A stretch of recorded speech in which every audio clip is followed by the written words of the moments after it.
মনোহরদীতে ইমাম সম্মেলন অনুষ্ঠিত হয়। বিস্তারিত মোহাম্মদ এমরুল ইসলাম, নরসিংদী জেলা প্রতিনিধির প্রতিবেদনে। নরসিংদীর মনোহরদীতে 2024-25 অর্থবছরে উপজেলা পর্যায়ে প্রশিক্ষণপ্রাপ্ত ইমামদের নিয়ে ইমাম সম্মেলন অনুষ্ঠিত হয়েছে। বৃহস্পতিবার 17 জানুয়ারি সকালে ইসলামী ফাউন্ডেশন মনোহরদী কর্তৃক আয়োজিত উপজেলা মডেল মসজিদ ও ইসলামী সাংস্কৃতিক কেন্দ্রে এ সম্মেলনটি অনুষ্ঠিত হয়।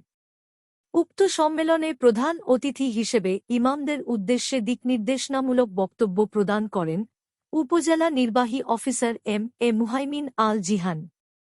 ইসলামী ফাউন্ডেশনের উপজেলা ফিল্ড পারভাইজার মুনতাজ উদ্দিন এর সভাপতিত্বে অন্যান্যদের মধ্যে উপস্থিত ছিলেন নরসিংদী জেলার মাস্টার ট্রেইনার নূরে আলম, উপজেলা কৃষি অফিসার রুনা আক্তার, ইমাম মুয়াজ্জিন কল্যাণ সমিতির সভাপতি রফিকুল ইসলাম ও চন্দনবাড়ি ইসলামিয়া কামিল মাদ্রাসার সহকারী অধ্যাপক মাও ইব্রাহিম আকন্দ প্রমুখ।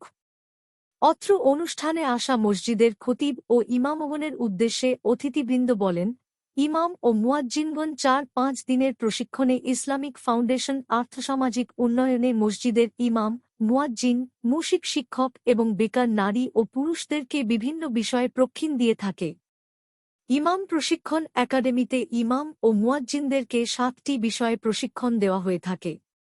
সে বিষয়গুলো হল: 1. ইসলামিয়াত, শুদ্ধভাবে কুরআন তেলাওয়াত ও মাসাইল শিক্ষা ইত্যাদি। 2. কৃষি ও বনায়ন। 3. প্রাণী সম্পদ পালন ও মৎস্য চাষ, হাঁস-মুরগি ও পশুপালন ইত্যাদি।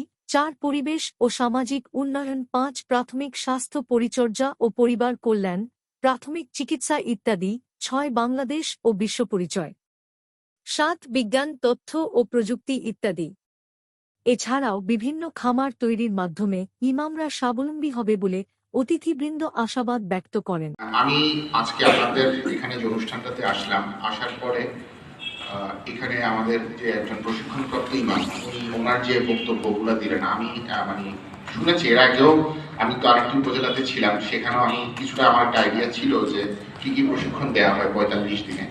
তো উনি যে কাজগুলোর কথা বললেন, উনি যে বিষয়ে প্রশিক্ষণগুলো নিয়েছেন এবং এই প্রশিক্ষণ প্রাপ্তির পরে উনি নিজে যে উদ্যোগগুলো নিয়েছেন, আমি মনে করি যে এইটি খুবই প্রশংসনীয় এবং সবাই যদি এই প্রশিক্ষণটা পায় তাহলে সেটা সবার, এখানে যারা ইমাম সাহেব আছেন তাদের এটা জীবন মানের জন্য এটা উন্নয়ন হবে।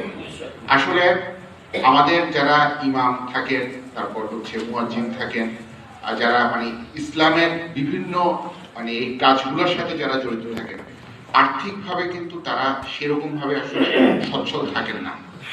তো আমাদের বর্তমান সমাজের যে বাস্তবতা,